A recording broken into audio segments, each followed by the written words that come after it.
Listen to these words, recorded during a 1967 lecture given by an initiatic science master, Omram Mikhail Ivanov of Bulgaria.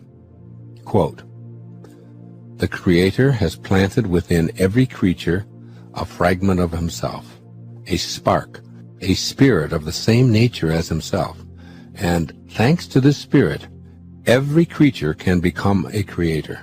And this means that instead of always waiting for their needs to be satisfied by some external source, human beings can work inwardly by means of their thought, their will, and their spirit to obtain the nourishing, healing elements they need.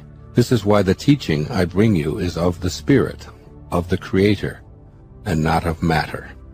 Unquote. I love this quote because it speaks to a part of you that has been largely ignored throughout all of your educational pursuits and accomplishments.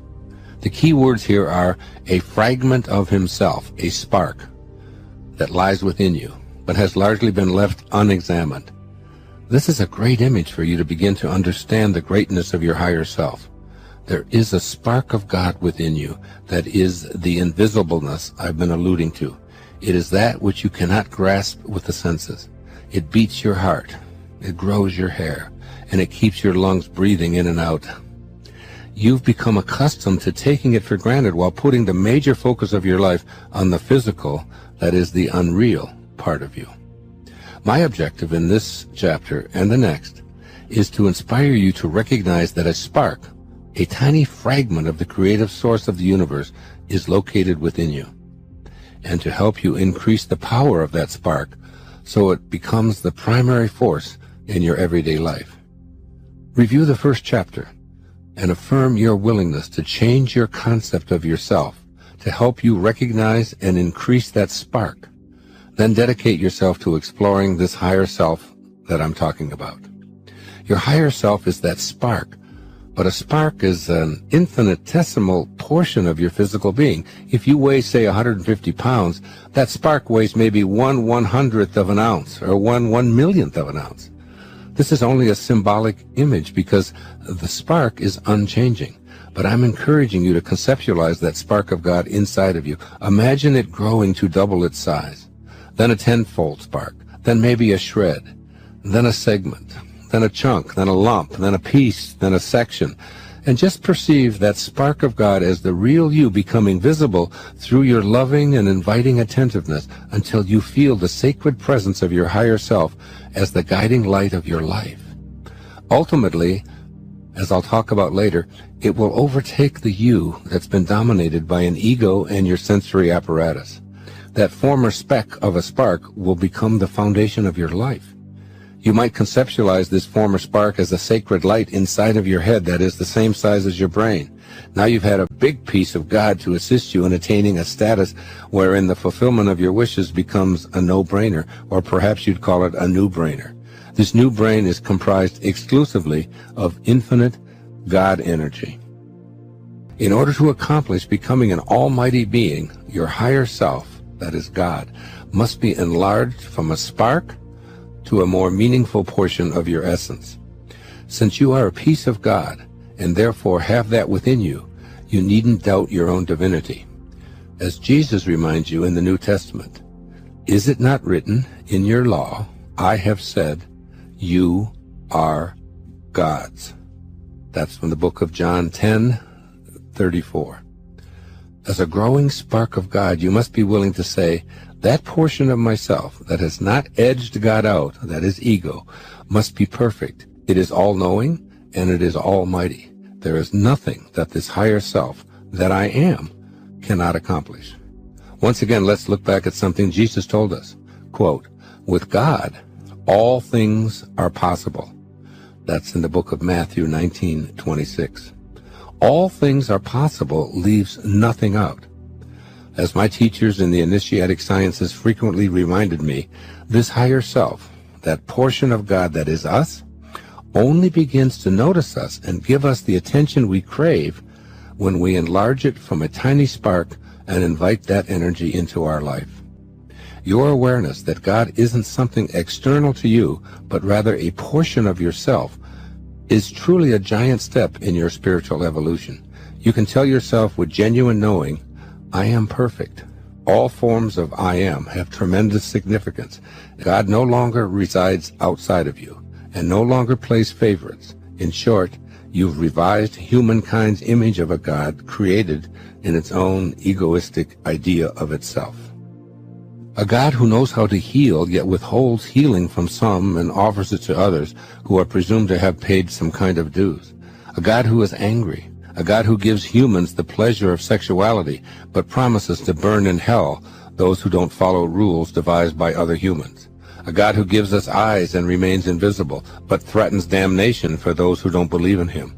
A God who demands to be paid for services with fancy temples and gold-lined costumes for his highest representative. This is a God of the ego. Your higher self is a piece of an all-loving, all-embracing, creative source. All you need do is accept that this is not something external to yourself. It resides within you. The kingdom of heaven is within. In fact, it is you. And all you need do is begin to align yourself with this divine essence. Begin to act like it acts and think like it thinks. And you will begin the process of manifesting just as it does. This is the true essence of living a life in which your wishes are fulfilled, giving your divine nature a chance. To understand that you have a higher self and to know it and be aware of it is one thing, but to trust in it is quite something else. And the ways to put this principle into practice are, first of all, to keep in mind that you cannot go to a higher ground if you're hanging on to a lower level. That in order to get yourself to a higher place, a place of trust, you have to somehow recognize that all of the stuff that's going on in your life in a lower place is something you have to let go of. You have to trust that when you do let go, you're not going to be falling into the abyss. And I would recommend that you take a real rebellious attitude toward the philosophy which preaches that you are not connected to the divine energy, that somehow this force that has many names is something that is outside of you, and you're not deserving of it. Until you know that you can trust in it, you can't use it and acknowledge it in your life. One of the things to do to practice this trust is to take the most serious problem that you have and turn it over to God. Affirm to yourself, I would like to show my trust in the divine force by simply turning my problems over to your divine hands. I can remember doing this with some of the things that I really struggled with at one time in my life, things that I just thought I couldn't get past. I remember going through relationship difficulties. I remember going through problems with drinking and things like this, where it just seemed like I wanted to get past it and I just didn't know quite what to do. I can remember times when I would be stuck in my writing and not sure whether I could, and I would just stop and I would just say, all right, I'm going to turn this over. I'm going to trust. I'm going to trust. I'm going to surrender. And this concept of surrender is very, very important. So when you do this, it's just that simple act of getting down on your knees and staying there on your knees and just say, okay, I'm going to turn this over to something that is higher within myself. And the ego seems to go away and the solution seems to be there for you. The presence of complete trust is evident in your life when you start to think and feel and do are all balanced and they're all in harmony. This is called congruence.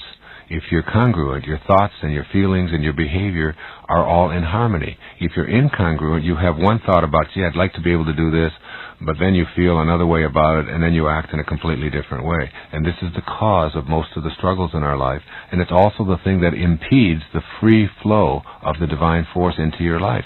You have to trust in yourself. When you're trusting in yourself, you're trusting in this very wisdom that is the source of your life.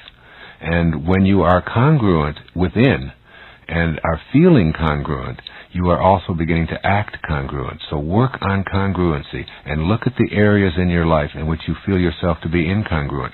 What do I think about this, and how do I feel, and how do I act? And try to bring them into harmony.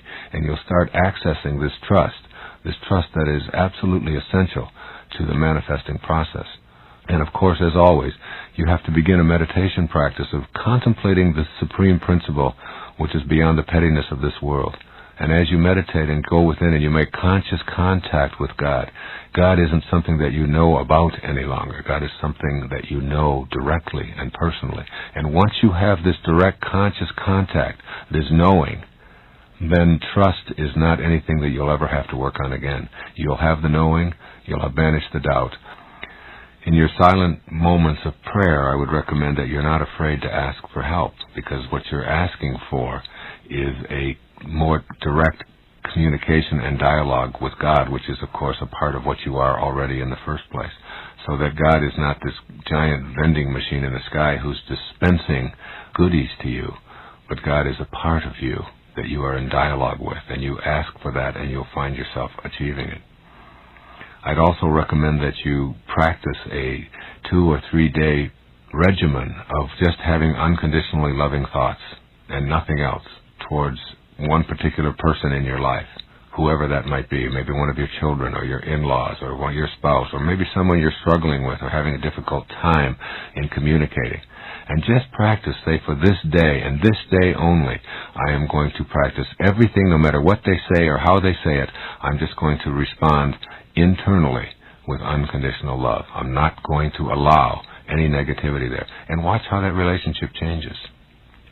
Remind yourself that love transforms, that unconditional love is healing, that it heals the body and it heals the mind.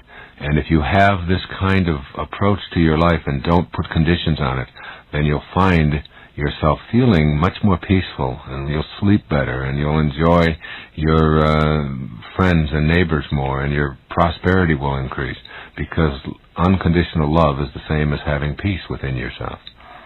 Remember, the opposite of love is really fear. Every time you experience fear, ask yourself, what's going on that I've substituted fear here for love in this moment?